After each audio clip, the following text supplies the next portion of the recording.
Making headlines this hour, the non-resident ambassador of Indonesia pays a farewell call on President Abdul Yamin Abdul Qayyum. Foreign Minister Dr. Mohammad Asim says his official visit to China has opened up new avenues for cooperation in areas of higher education and economic development. And aid agencies say Syrians in Damascus and the surrounding areas are suffering from an acute water shortage.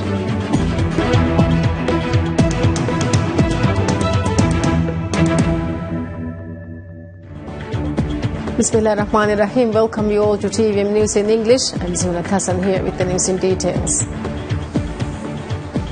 The non-resident ambassador of Indonesia, Harimawan Suyitno, pays a farewell call on President Abdullah Yamin Abdul Qayyum. During the call held this morning at the President's office, the President thanked Ambassador Suyitno for their contributions made on his part to strengthen the diplomatic relations between the Maldives and Indonesia, and noted that the government of Maldives holds in high regard for the fortification of existing relations. The President expressed interest in inviting the Indonesian corporate sector to the Maldives. He also conveyed best wishes for the ambassador's next assignment. The ambassador highlighted on the mutual benefits accrued from the establishing an honorary council office in the Maldives and expressed his gratitude for the cooperation and support extended from the government of Maldives during his tenure as ambassador. The President was accompanied at the call by the Minister of Foreign Affairs, Dr. Muhammad Asim, and the Minister of State for Foreign Relations at the President's office, Muhammad Nasir.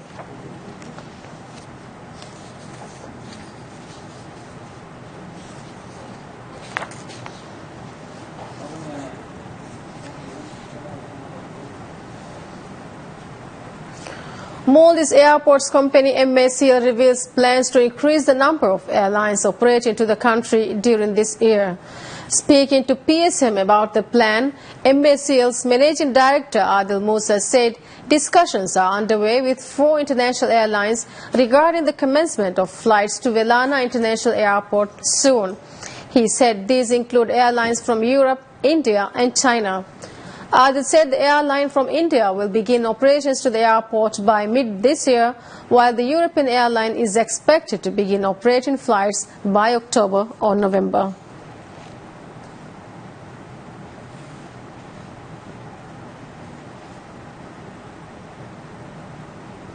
Minister of Foreign Affairs Dr. Muhammad Asim says his official visit to China has opened up new avenues for cooperation in areas of higher education and economic development.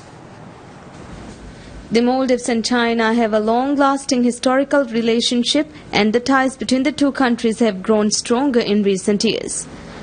This year also marks the 45th anniversary of the establishment of diplomatic relations between the Maldives and China. China is one of the major development partners of the Maldives. China has been assisting the Maldives both technically and financially in major infrastructure development projects, including China-Maldives Friendship Bridge and the expansion of Velana International Airport. Speaking on PSM's Rajam, the program about his recent visit to China, Foreign Minister Dr. Muhammad Asim said his meetings with the Chinese Vice President and the Foreign Minister were successful.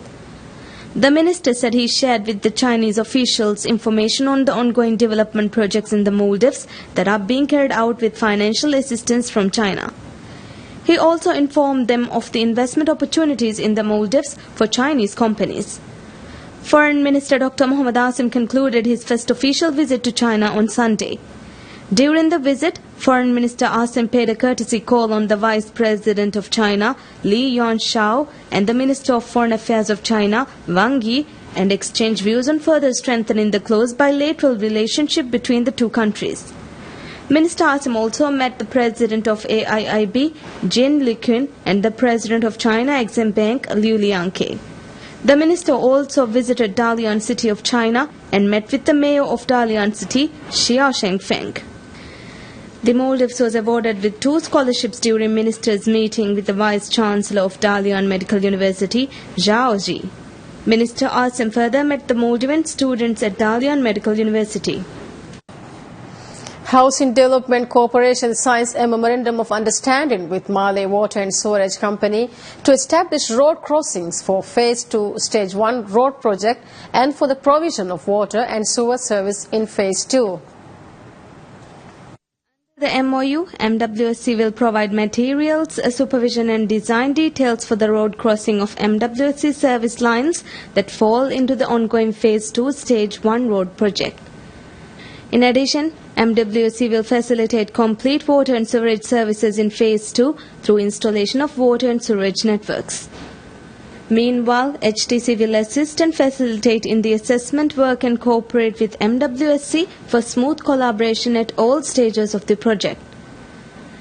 According to HTC, the project is estimated to cost $25 million. Speaking after signing the agreement, HTC's Managing Director Mohammed Simon said they are now working on required physical and social infrastructure and residential developments under the second phase of Hurumala development project. Meanwhile, MD of MWSC Ibrahim Fazul said they have already acquired necessary equipment and materials for the project. He expressed hope that the project will be completed by September 2018. MWSC is also contracted the project to develop the road crossing for the road development project of Hurumala second phase.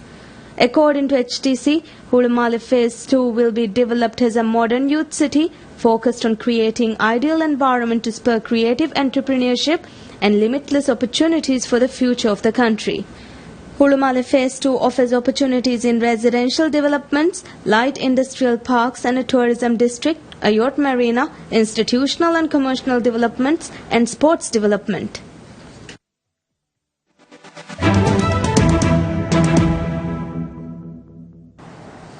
Maldives Monetary Authority MMA says fish purchases made by fish processing companies in 2016 totaled 5,752.2 metric tons, representing an annual growth of 14%.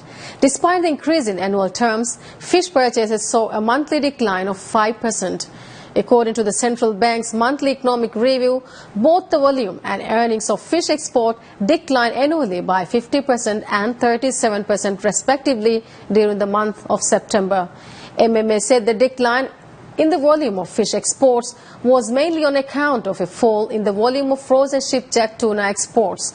Meanwhile, the decline in fish export earnings was largely due to a fall in earnings from both frozen shipjack tuna and fresh or chilled yellowfin tuna exports.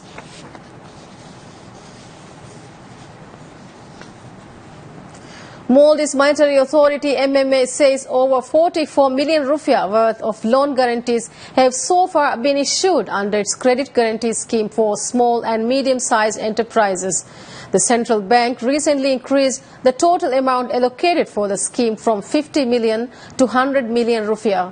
According to MMA, it has so far provided guarantees to 6 parties and is now processing guarantees for loans worth over 39 million rupiah.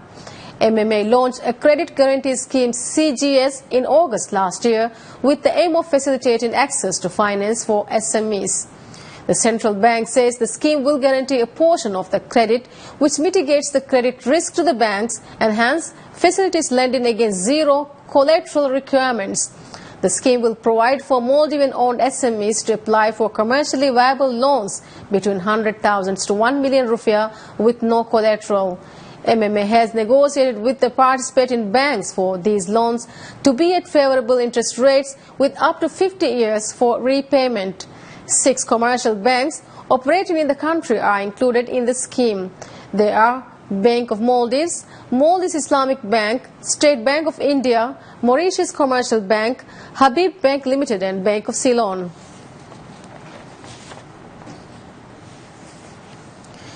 Millions of Syrians in Damascus and the surrounding areas are suffering from an acute water shortage as ongoing military operations between the Syrian government forces and insurgents in Wadi Barada have cut off the capital's water supply. Located northwest of Damascus, Wadi Barada in the upper Barada River Valley is the main water supply source for the capital. The continuous fighting between the Syrian army and rebel groups has severely damaged water supply facilities over the past half-month. Damascus residents have been braving cold weather to fetch water at temporary supply points across the city. They usually wait for about 3 hours and during the harsh winter winds. The water shortage has caused great inconvenience. with some residents concerned about their personal hygiene amid the ongoing crisis. The United Nations have warned about the risk of the spread of infectious disease due to lack of water resources. Local residents have been snapping up bottled drinking water despite the price rising by 50%.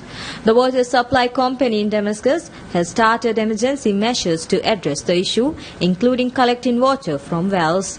However, using underground water and drawing on resources from other areas will not be enough to alleviate the water shortage in Damascus for now. Residents flee from newly liberated districts fear an ICE retaliation as Iraqi forces push deeper into eastern Mosul. Hundreds of Iraqis fled the recently recaptured Muthanna district on Monday, crossing a damaged bridge on the Kausar River. Although the area is now under the control of Iraqi forces, residents are escaping to safer areas, fearing IS retaliation.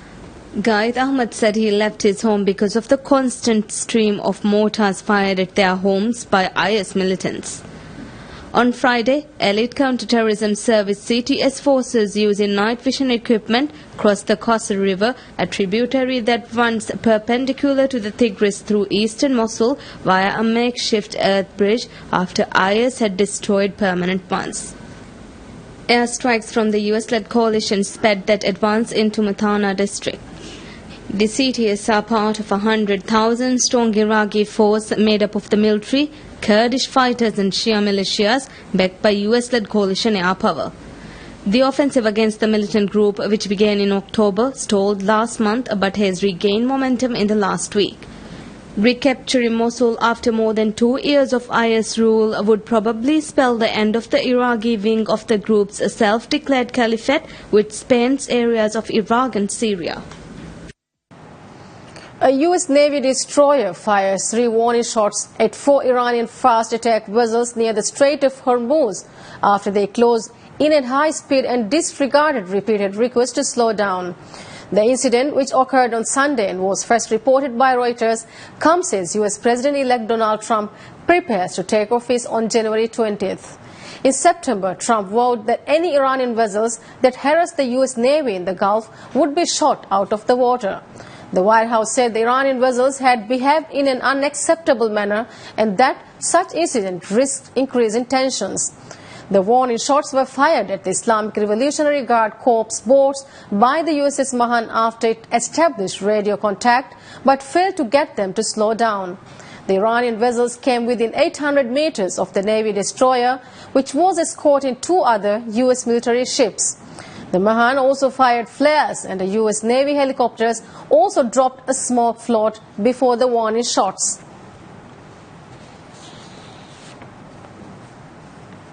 Security forces gunned down a militant in an encounter in Bandipora district of Indian Kashmir. Following a tip-off about the presence of militants in Hajin area of the district, security forces cordoned off the area and launched a search operation. During the search operation, the militant opened fire on soldiers who then retaliated. Local television reports said a militant was killed in the exchange of fire. The encounter has ended and combing operations were on. The identity and group affiliation of the slain militant is yet to be ascertained. The encounter comes a day after an unspecific number of militants killed 3 laborers in Jammu district of the province in a pre-dawn attack. Some refugees on the Greek island of Lesbos by the Aegean Sea have chosen to leave refugee camps due to safety concerns and have opted instead to stay in abandoned warehouses. Despite the sharp drop in the temperatures over recent days, refugees have remained in the dormant buildings and refused to return to the camps where they would have a steady supply of food and water. Syrian refugee Abbas has stayed in a long-abandoned plant on Lesbos for the past month. He said a series of problems at the Moria refugee camp drove him and his family away. Abbas said he arrived in Lesbos from Turkey 4 months ago. After 3 months in Moria, he along with 4 of his relatives moved into the abandoned plant in December. Despite having no normal food supply and no bathroom, Abbas said he finds his current situation safer than life in Moria. A gas tank explosion on the evening of November 24th killed one woman and a child at the Pek Moria camp.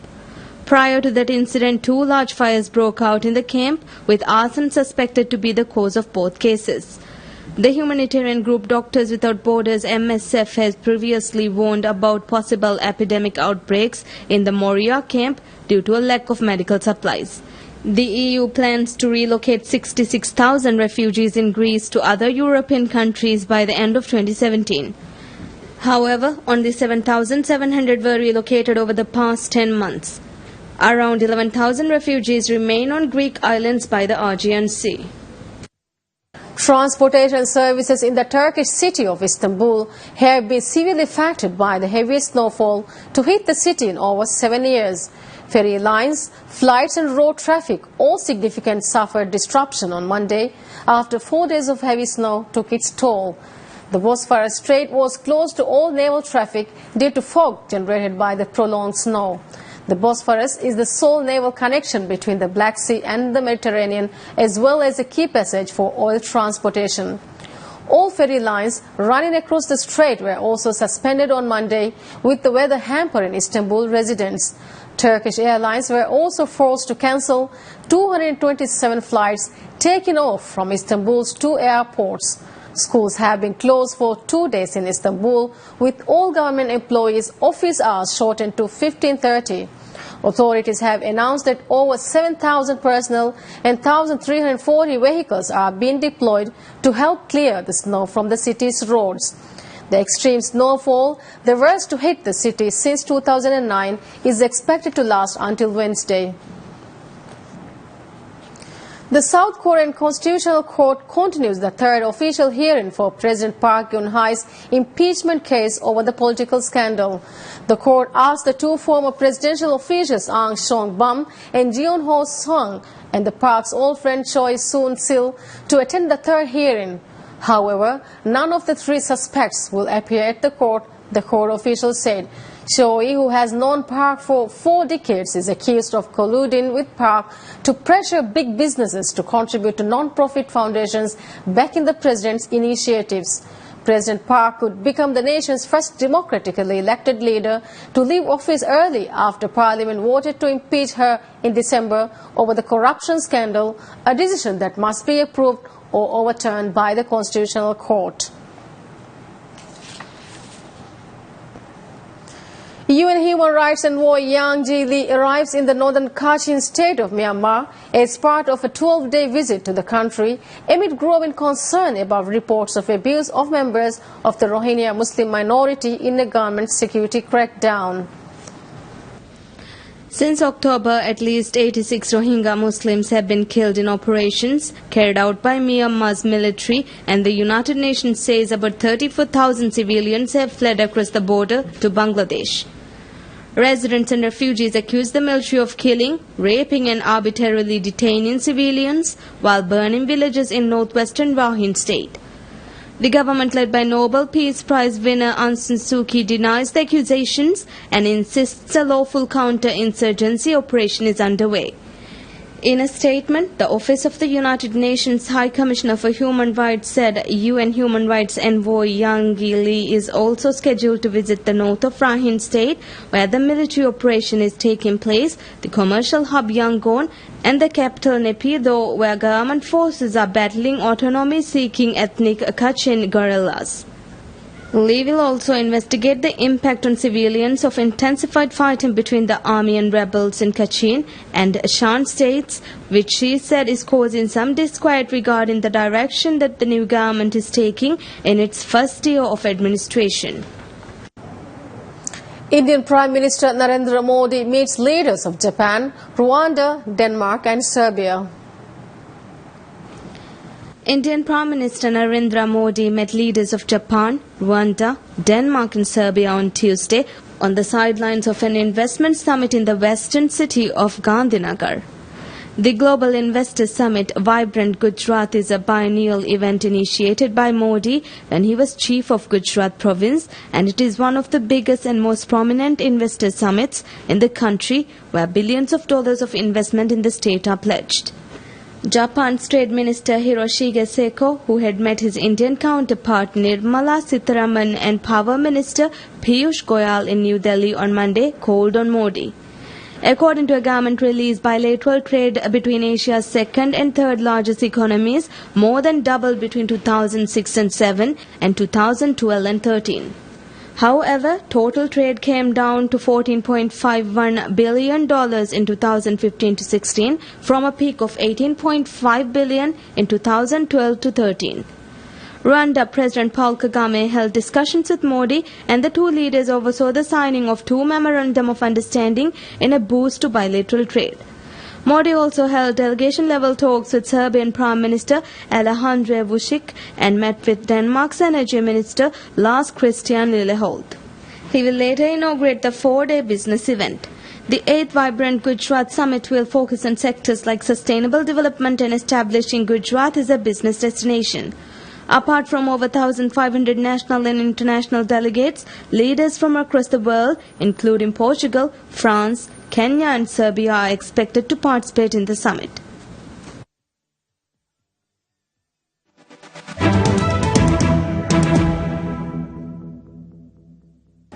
Tonight in sports, Cristiano Ronaldo wins FIFA's rebranded Player of the Year award, beaten off his old rival Lionel Messi, who was pulled out of the ceremony only a few hours earlier by his club Barcelona. Italian Claudio Ranieri won the Coach of the Year award for leading outsiders Leicester City to the English Premier League title. The 31-year-old Ronaldo was rewarded for a year in which he won the Champions League with his club Real Madrid and then Euro 2016 with Portugal. Argentine Messi was second in the vote and Frenchman Antoine Griezmann third. Ronaldo also won the France's Football's Ballon d'Or, the other major international award for the sport, last month. Ronaldo also won all FIFA award once in 2008 and also in 2013 and 2014 when it was organized jointly with France Football magazine. Elsewhere, US and Houston Dash midfielder Carly Lloyd won Women's Player of the Year, while the Puskas Award for Best Goal went to Malaysian forward Mohd Faiz Subri for his long-range curling free kick.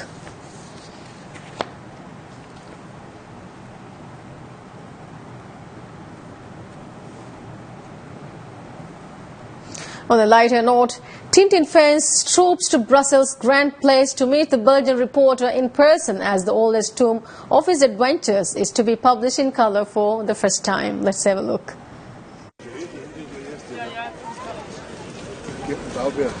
Fans dressed up as Tintin or Captain Haddock showed up with their snowy-like dogs, hoping to meet the famous Belgian reporter, played by an actor who arrived in an Emilka, the same type as the one from the famous comic book. Tintin, a young, witty and energetic journalist and adventurer, was born out of the imagination of Belgian cartoonist George Remy, who signed his drawings Herd. Tintin in the Land of the Soviets is the only one of the series of 24 cartoon stories that has only ever appeared in the black and white, and the new version unveiled on Monday recreates the colors used in the subsequent works. The 9 volumes that followed, including Tintin in America and The Blue Lotus, initially came out in black and white but were re-released in color from the 1940s by Herd, who then switched to color-only cartoons.